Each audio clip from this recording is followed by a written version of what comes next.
सभी को जय श्री राम, जय श्री राम, जय श्री राम। कैसे हैं आप सभी? आ गए हम लोग जल्दी से ओम करने। अब तो इंतज़ार रहता है ना कि जल्दी से 11 बजे और हम लोग अपनी अटेंडेंस दें भगवान जी को, है ना। तो चलिए शुरू करते हैं। आज भी हम लोग 11 बारी करेंगे, है ना। उस बच्चे के लिए भी ज़रूर करना है, वो जल्दी से अच्छा हो जाए। चलिए शुरू करते हैं, आइए।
शांति शांति शांति।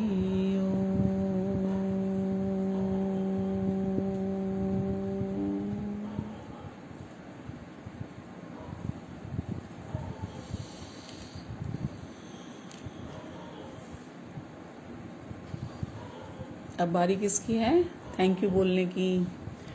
तो गॉड को थैंक यू बोलना है, उन्होंने इतना कुछ दिया है और हमेशा देते ही आ रहे हैं। तो सबसे पहले थैंक यू बोलेंगे। और देखो पांचों तत्व जो हैं जल पृथ्वी आकाश वायु अग्नि, अगर इसमें से एक भी कम हो जाता है तो हम बीमार पड़ जाते हैं, और जो निःशुल्क है ना।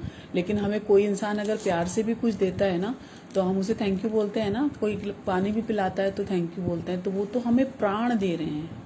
ईश्वर हमें मतलब जीने का जो जिससे हम चल पा रहे हैं वो पूरा का पूरा जीवन दे रहे हैं। तो थैंक यू कहना तो बनता है ना। तो यह जानबूझ के रखा गया है कि इसी बहाने हम लोगों को आदत पड़े थैंक यू बोलने की। तो 11 बार हम थैंक यू भी बोलेंगे, परमेश्वर को थैंक यू बोलेंगे और इस नेट को थैंक यू बोलेंगे जिनकी वजह से हम जुड़ पा रहे हैं, एक दूसरे से बात कर पा रहे हैं।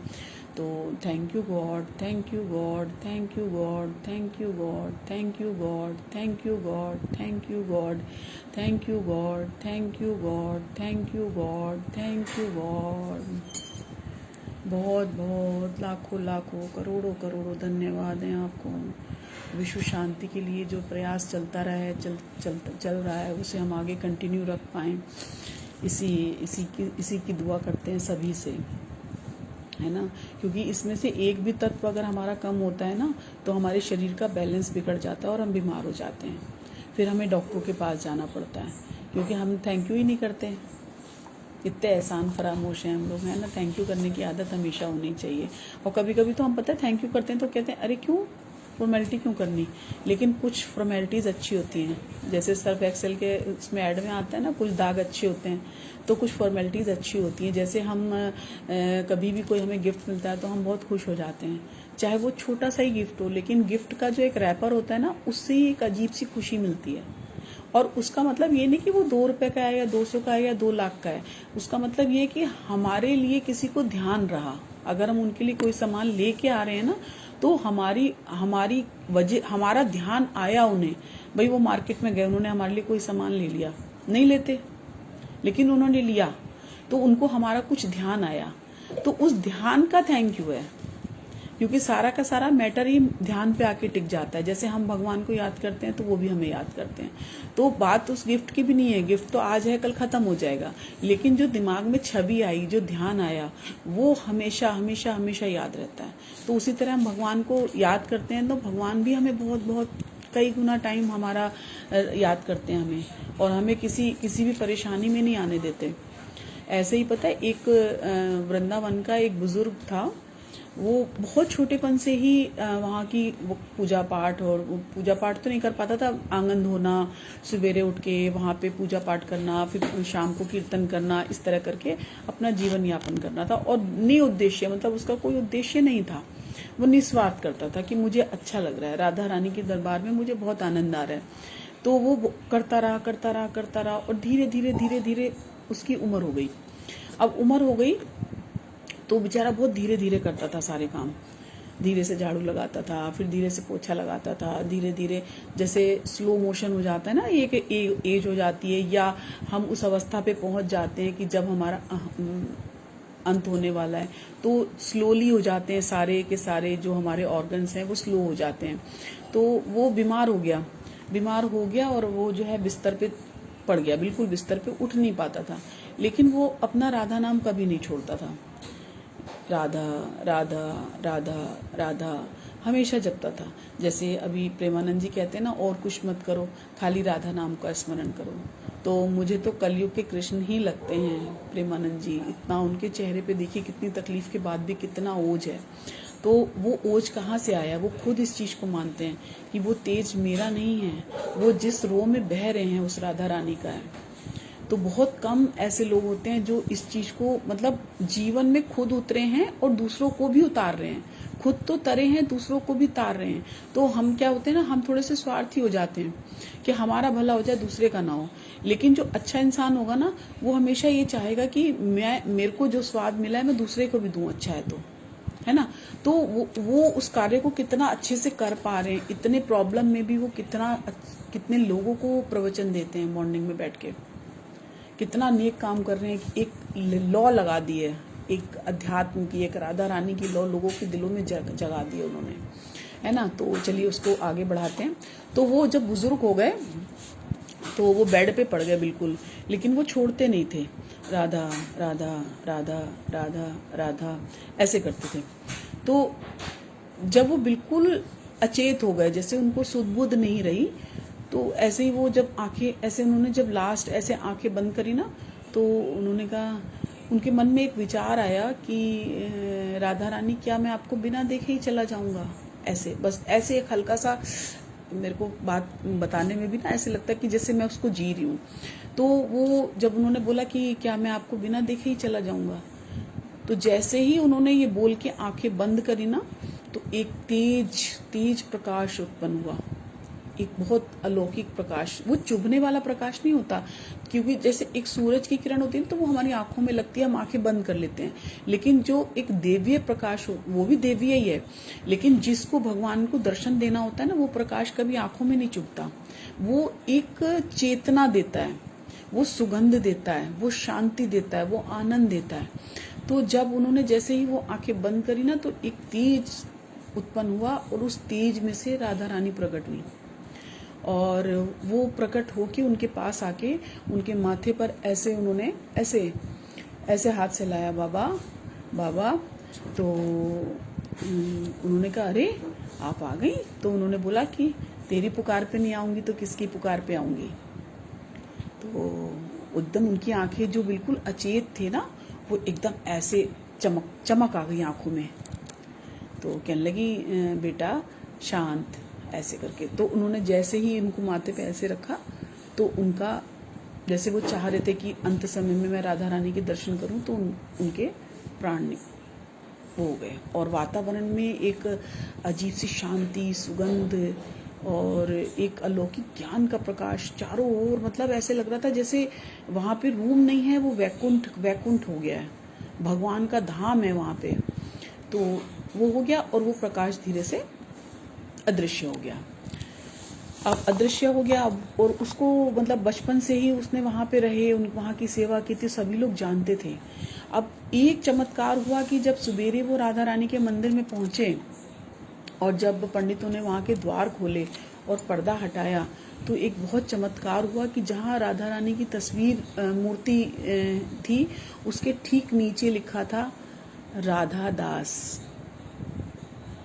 और उनके जो बॉडी का एक वो था, एक जैसे किसी का एक होता है ना कि कोई स्पेशलिटी होती है कि इसकी ये चीज़ अच्छी है, उनके वस्त्रों का कुछ ऐसा चयन था कि वहाँ पर वो वस्त्र अटका हुआ था उस पे जहाँ पे वो राधा दास लिखा था। तो वो हैरान हो गए पंडित कि ये कैसे। तब उनको थोड़ा सा दिमाग में डाउट हुआ कि कहीं उनके प्राण तो नहीं निकल गए, कहीं उनका अंत तो नहीं हो गया। तब वो वहाँ से पंडितों ने उनको दौड़ाया कि देखिए वहाँ पे वो जो थे उनका क्या हुआ।